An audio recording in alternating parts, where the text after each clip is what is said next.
Alright, so in this video we're checking out the SpeedyBee Mario 5. This is their new 5-inch freestyle quad. Comes in a variety of different versions. This is the Power Kit version. So the Power Kit version does come in two different frame versions. This is the Dead Cat frame version. There's also an XH version.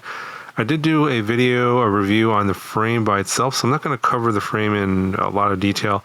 Basically, the highlights of this particular Mario frame is that it does have these really super thick 6mm arms, and it does come with a variety of different accessories. So I'll link that video in the description.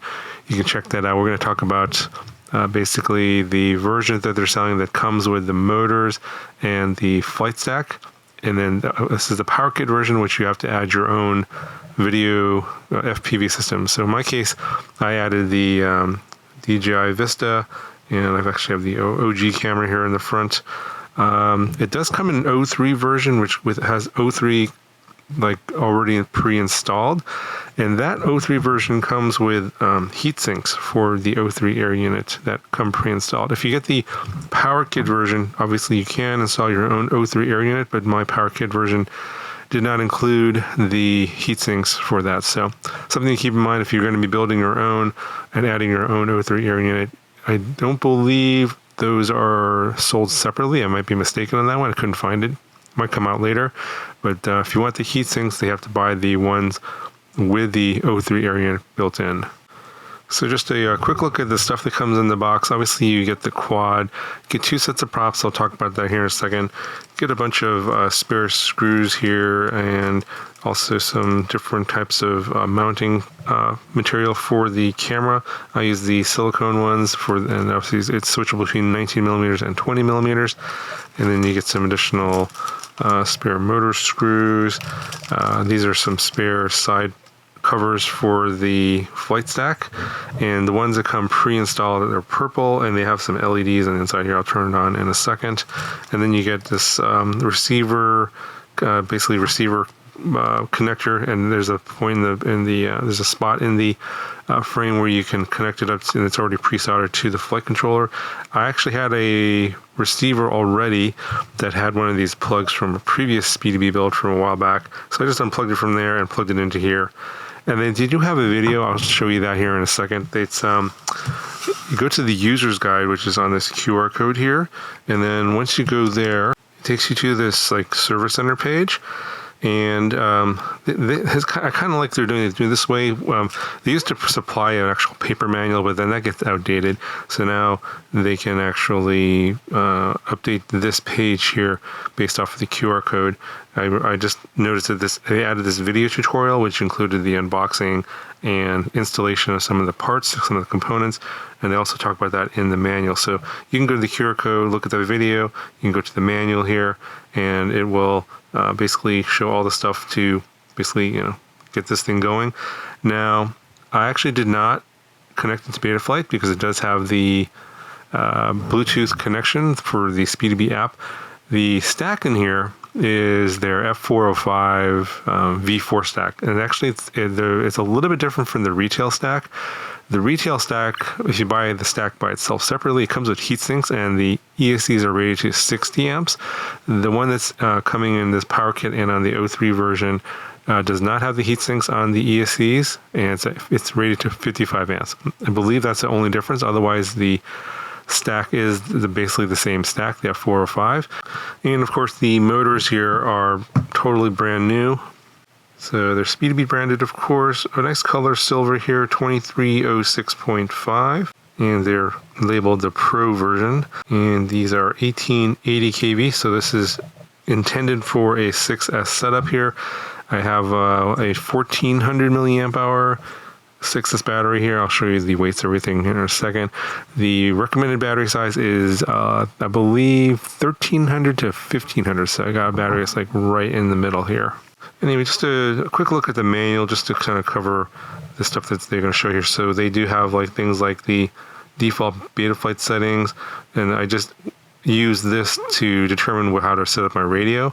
I actually did not connect it to Betaflight at all. I did connect it to the SpeedyBee app, but I did verify that these were the default modes, and just show like things like the wiring and just it shows things like the installation of the wiring for different receivers, installation of the VTX antenna, and also how to install the receiver.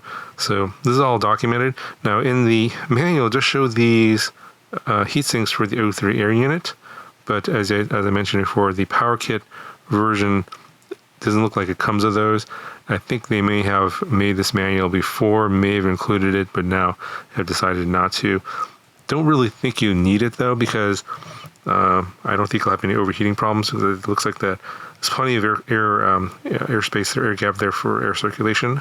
All right, so just quickly want to show you what it looks like in the SpeedyBee app. This is basically how I set it up. I did not even connect it to Betaflight because the USB port is right there. And you can see it's completely blocked. Doesn't mean you can't access it. You can take this little screw out right here and then remove this cover, which has the LEDs I see in there. But not really necessary. Obviously has a PID tune on there and everything.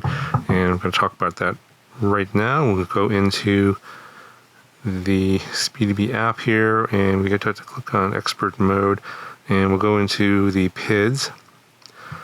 And they have a couple of different PID profiles for two different kinds of props. So the profile one is for the J40 prop, and it's the one that's already installed on here.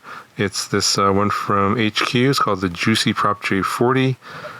That the tune on profile 1 is for this propeller, and I believe it is meant for the O3 air unit. I'm flying it with the Action 2 camera, so it's a little bit heavier. It's not, I really couldn't tell much of a difference. It seems fine on this setup here. If you have this like set up like this, it'll be totally fine.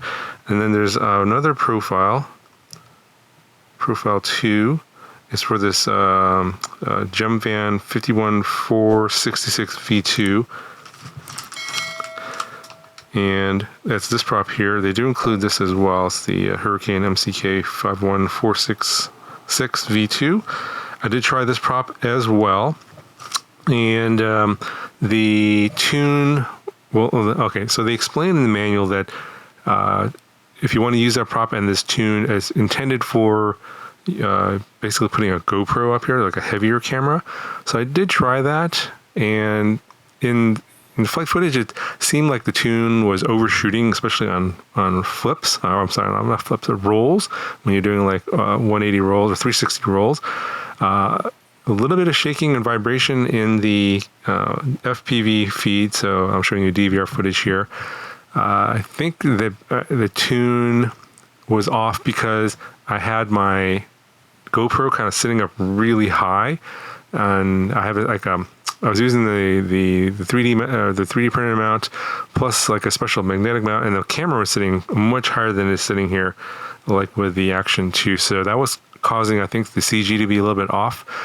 So obviously, I think that tune is meant for that prop with an O3 air unit and a GoPro that is sitting a lot lower. So I think there might be some like 3D printed parts on Thingiverse for this frame. There probably are. That'll have the GoPro mounted a lot lower, and then I think that tune will be better. But just letting you know that if your GoPro is sitting up really high, you're going to have some strange flight characteristics and some tuning issues that I'm pretty sure the SpeedyBee did not account for, because they're not expecting that sort of setup. So I'm just going to kind of show you the narrated flight footage of this flying with this battery and the Action 2 and the DVR footage. The Action 2 footage isn't all that consequential. It looks really good in gyroflow, of course. So I'm going to show you the unstabilized footage from the DVR.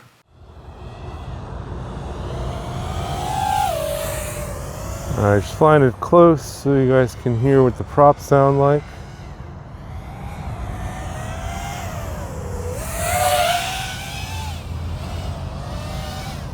Sounds pretty good.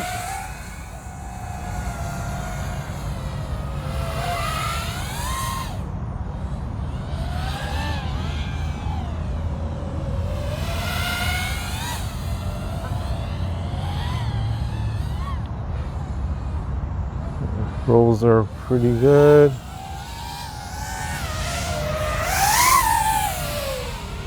Prop wash pretty good too.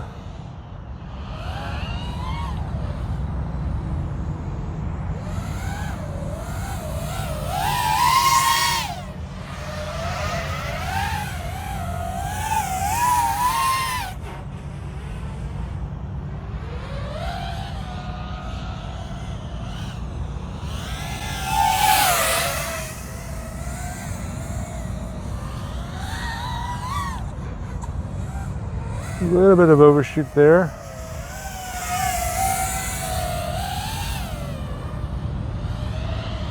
Yeah, I've never tried these props before, so they're kind of interesting. They have an interesting feel. They don't sound too much different, but the throttle feels a little, I don't know, on the low end, not quite as responsive as I would hope.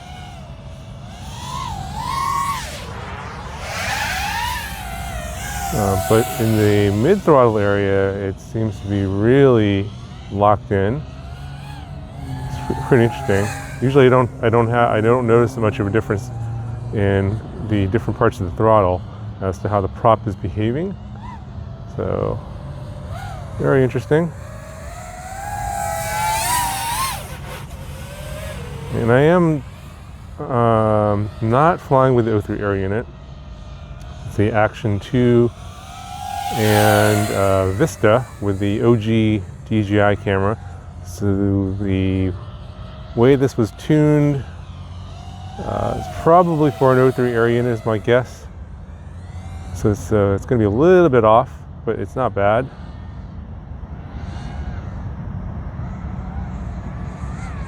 And then there's another tune for the other prop that they sent.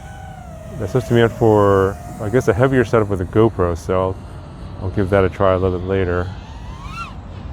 But the motors got plenty of power. 2306, no issues with power. It's a good sized motor. It feels nice.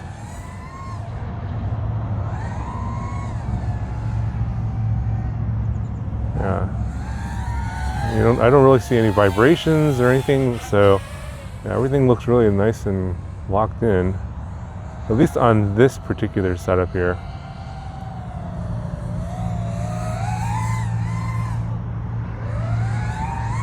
Yeah, coming down into my prop wash there, no jello or vibrations, and no weird sounds. Overall, not too bad, not too bad, not too bad. Do a little power loop there. Yeah, kind of into the battery here, so I'm gonna bring it on in. All right, so let's go ahead and show you the weight of this. This is with an Action 2 3D printed mount here, and it's coming in at 477.7 grams. And let's see here, put the Action 2 in. So just with the Action 2 camera together, it's 533.5. And then with this is a GNB 1400 6S. So this all together is 761.6 grams. Anyway, an overall pretty nice setup. I like the fact that they have these power kits now with the flight stack and motors already installed and pre-tuned and ready to go. So whether or not, whether you have Walk Snail or HD0 or the first gen DJIs I have here or the O3, this frame kind of covers all the bases, and you can pretty much put whatever FPV system you want in here, and it'll fly pretty good out of the box. These motors are interesting. They are a little bit bigger than your normal 2306. Is I think a pretty good size for most freestyle 5-inch quads. It's a little bit, I guess, say 2306.5, tiny bit bigger. So can't really tell if it's that much more power. And this prop here is a very fast prop, so it's very responsive in the midsection of the throttle, and less so in the upper and lower sections compared to, I think, like more typical, like a regular 5-inch gem fan prop. I gotta probably fly some more. I haven't flown it a ton to really give you a verdict on this particular prop setup, but it seems to be okay with the tune. No jello, no vibrations, just a little bit different flight feel for freestyle that I'm not quite used to. But otherwise, can't really complain too much. It's a really solid build. The quality of the frame is very good for their money. Anyway, you saw the flight footage. You guys can make your determinations. Probably will be keeping this one around a while, and we'll probably see some more flights and flight footage on this one at some point in the future. But for now, that'll do it for this video. Questions, comments, leave them down in the comment section below, and I'll talk to you guys in the next video.